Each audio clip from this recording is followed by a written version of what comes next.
My name is Sale, and I was an elder of the HFY convoy long before I understood what that word would come a cost. We had been adrift for 41 days when the last petition came back denied. I remember the exact weight of that word on the translation display, the cold blue letters of it, because I had practiced saying it to myself in 3 languages before I ever had to say it to my people. Denied, not unheard, not pending. Denied, with a seal and a date and a courteous closing line about the coalition's regret at our circumstances. We are crystalline by nature, my people. Our bodies grow in lattices, and light moves through us the way blood moves through softer species, refracting, telling anyone who looks closely exactly what we feel whether we wish them to see it or not. I tell you this so you understand that on the convoy, in those last weeks, the corridors were full of dimmed people. Grief has a color in us. It is a deep, slow violet, and by the 40th day, the violet was everywhere. Our homeworld did not die quickly. That would have been a mercy. It died over 6 years, in stages, as the lattice-bearing crust we are born from destabilized beneath us. And every council we petitioned heard our case and filed us under categories that meant, in the end, no. Too costly to resettle. Too unfamiliar a physiology to integrate. We were not refused out of cruelty. That was the worst part. We were refused out of arithmetic. By the time the convoy launched, 11,000 of us in 6 vessels built for a tenth that number. We had stopped sending petitions to the great powers and started sending them to anyone with a name, anyone with a flag, into every direction the old chart still listed, in a silence so complete that some of the younger ones stopped believing there was anyone out there to hear it at all.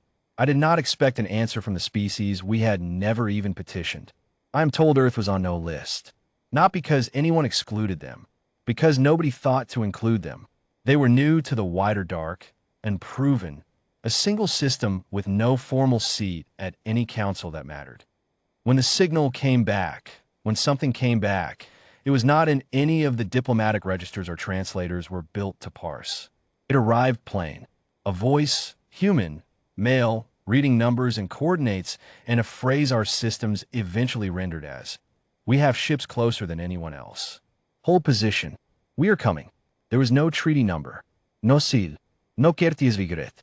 Just hold position, repeated twice, as if the speaker thought we might not believe it the first time. I did not believe it the first time.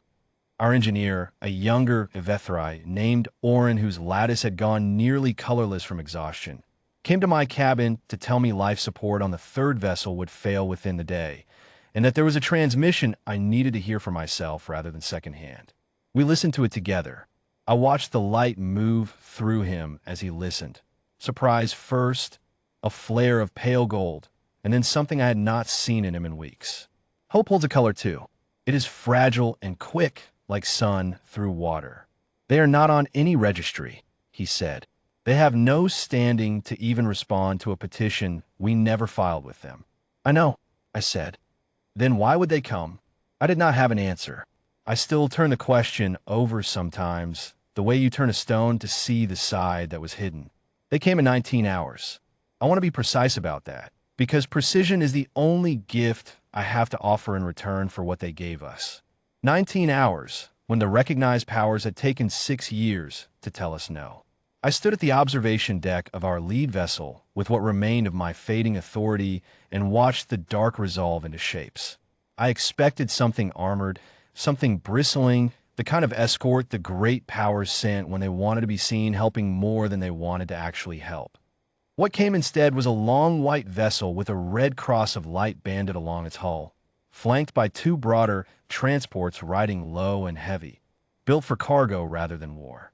No warship, no escort at all that I could see. Only a hospital ship and 2 supply haulers, arriving as though that were obviously sufficient, as though needing more than doctors and food had simply not occurred to them. It should have felt insufficient. Instead, it felt like the only sane response anyone had given us in 6 years. The hospital ship's captain hailed us himself. His name, in our rendering, came through as Dale Okafor, and his voice on the channel was flat in the way I have since learned humans consider professional rather than cold. He did not ask for our registry codes. He did not ask which council had jurisdiction over our asylum status.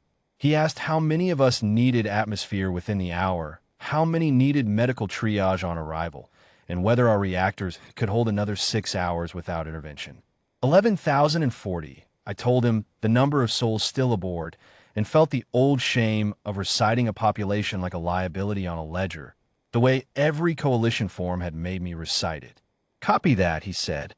We've got beds for 6,000 on the Mercy, and the Halverson and the Tarn behind us can take the rest in cargo bays we've converted. It won't be comfortable. It'll hold air and warmth until we get you somewhere better. I did not understand for a moment that he was not asking permission.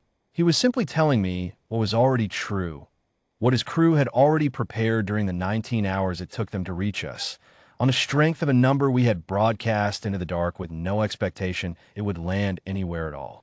The transfer took the better part of 2 days. I will not pretend it was orderly in the way ledgers like things to be orderly. The third vessel's failing life support meant we moved the youngest and the oldest first, carrying some of the colorless ones.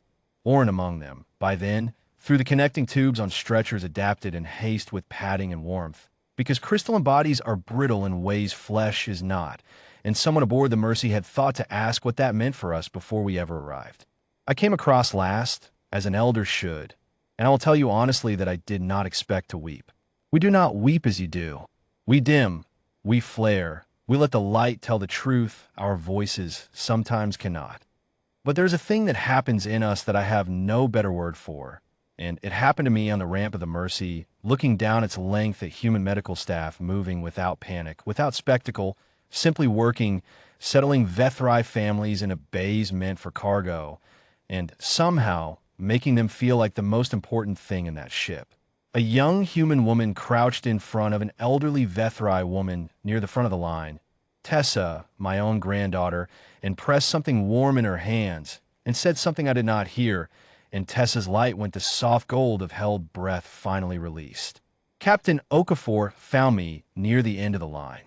He was younger than I had pictured from his voice. Tired in the particular way, I now understand humans get tired around the eyes when they have been awake too long doing something they believe matters. You held, he said. It was not a question.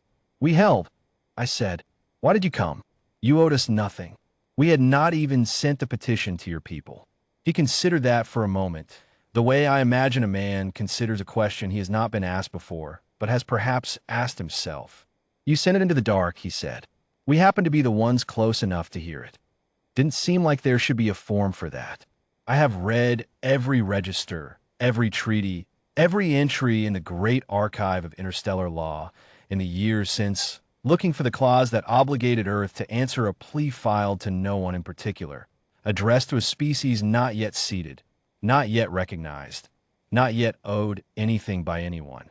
There is no such clause. There never was one. We stayed aboard the Mercy and her sister ships for the 6 weeks it took to find us a stretch of moon Earth had no use for and offered without condition. And in that time, I watched my people's light return color by color, the violet of grief fading into something more complicated, gratitude and disbelief, and a kind of wonder I do not think translates cleanly into your language either. I am old now by the count of my own kind, and I keep a single image from those weeks the way some species keep a photograph. The ramp of the Mercy, lowered in a vacuum-cold dark, lit from within by warm interior light, human medics moving calmly across it carrying my people toward beds that should not have existed for us, on a ship that should not have come, sent by no treaty, owed by no law, given anyway. We filed no further petitions after that. There was nothing left to ask for. They had already answered the only question that mattered, and they had answered it before we even knew it was the question we were truly asking.